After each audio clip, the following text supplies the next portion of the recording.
Good evening friends.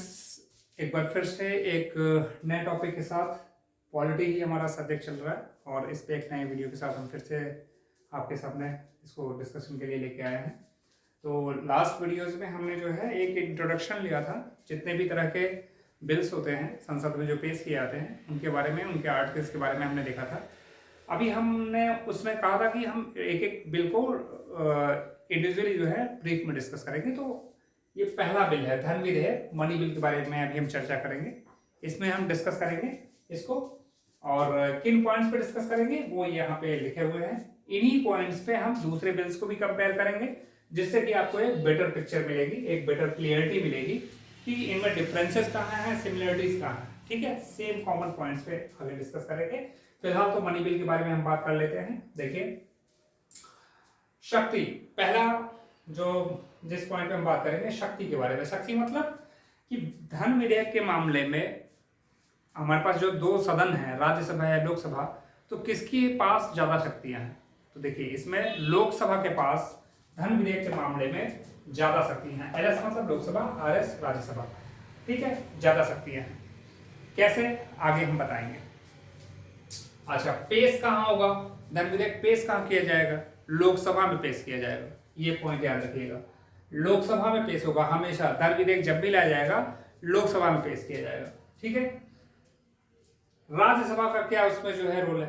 तो देखिए, यहीं से हम देखेंगे कि राज्यसभा के पास एक लिमिटेड पावर है, लोकसभा के पास ज्यादा शक्तियां दी गई हैं। कैसे? जब भी जो है लोकसभा कोई बिल, मनी बिल पारित करके राज्यसभा में भेजती है तो राज्यसभा उसे अस्वीकार नहीं कर सकती है।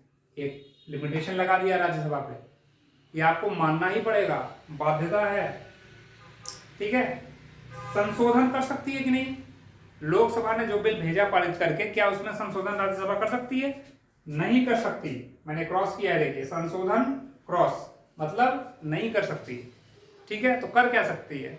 कर ये सकती है कि जो संशोधन करने हैं उसकी सिफारिश कर सकती है। सिफारिश मतलब रिक्वेस्ट कर सकती है, सिफारिश कर सकती है।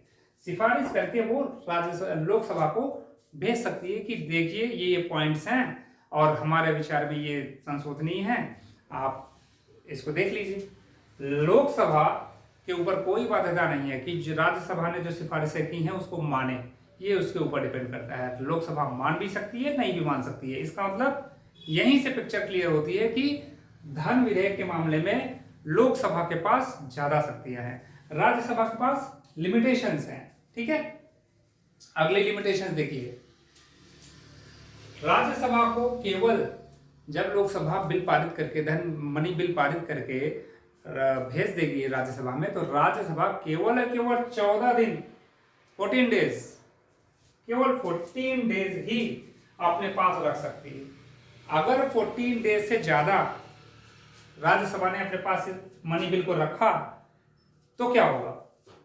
तो ये मान लिया जाएगा कि लोकसभा ने जिस रूप में मनी बिल को राज्यसभा में भेजा था उसी रूप में वो पारित मान लिया जाएगा। खत्म कहानी। ठीक है, राज्यसभा के पास केवल 14 दिन तक रखने का अधिकार है। 14 दिन से ज्यादा रखने पे बिल उसी रूप में पारित समझा जाएगा। ठीक है, यहां तक पिक्चर क्लियर हो गई, इधर कोई डाउट नहीं है, सब कुछ क्लियर हो गया। पेश होगा लोकसभा में, शक्ति के बारे में क्लियर हो गया, लोकसभा के पास ज्यादा शक्ति है राज्यसभा से। धन विधेयक के मामले में राज्यसभा क्या क्या कर सकती है वो आपको बता दिया मैंने। राष्ट्रपति की पूर्व अनुमति लेनी होगी कि नहीं लेनी होगी? बिल्कुल लेनी होगी। मनी बिल के केस में राष्ट्रपति की पूर्व अनुमति बिल्कुल आवश्यक है। Excuse me.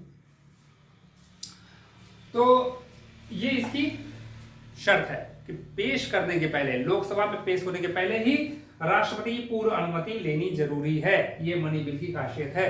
इसी से आप और बिल में भी कुछ डिफरेंसेस देखेंगे, कहीं हो सकता है नहीं लेने की जरूरत हो, कहीं लेने की जरूरत हो, ऐसे। तो इस पॉइंट्स पे हम आगे डिस्कस करेंगे।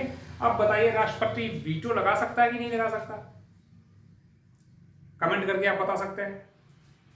देखिए, इसका आंसर यहीं पे छुपा हुआ है। राष्ट्रपति से जब एक बार पूर्व अनुमति ले ली गई है तो अब राष्ट्रपति बिल पेश हो जाने के बाद वीटो उस पर नहीं लगा सकता। ठीक है, क्या राष्ट्रपति पुनर्विचार के लिए बिल को वापस भेज सकता है? पारित होने के बाद अगर उसके पास, राष्ट्रपति के पास आया है, तो क्या वो वापस भेज सकता है? नहीं भेज सकता, नहीं भेज सकता। पुनर्विचार के लिए भी वापस नहीं भेज सकता। क्यों नहीं भेज सकता? क्योंकि उसने पहले ही अनुमति दे दी है पेश करने के लिए, पहले ही उसकी स्वीकृति से ही वो बिल लाया गया है।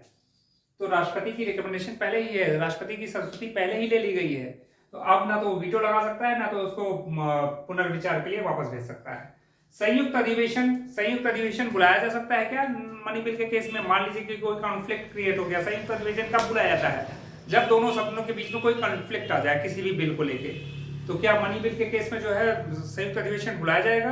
बिल्कुल नहीं बुलाया जाएगा। ठीक है, ये पॉइंट क्लियर रखिएगा, संयुक्त अधिवेशन मनी बिल के केस में नहीं बुलाया जा सकता। तो देखिए कितने अच्छे तरीके से आपकी पिक्चर क्लियर हो गई धन्य विधेयक के मामले में। इन्हीं सब बातों पे, इन्हीं सब पॉइंट्स में हम आगे और बिल के बारे में भी चर्चा करेंगे, जहां पे आपको पिक्चर पूरी क्लियर हो जाएगी, आप कंपेयर कर पाओगे, डिफरेंसेस देख पाओगे, सिमिलरिटीज देख पाओगे। तो मैंने कहा था कि ये वीडियो बहुत ही इंटरेस्टिंग होने वाला है। यहाँ मैं कुछ भी एडिटिंग नहीं करता हूँ, जो मैं आपको बता रहा हूँ ऐसे ही आपको वीडियो मिलेगा ही मेरा यूट्यूब पे, मेरे यूट्यूब चैनल पे। ठीक है, डिकोडिंग #लाइव मेरा यूट्यूब चैनल का नाम है।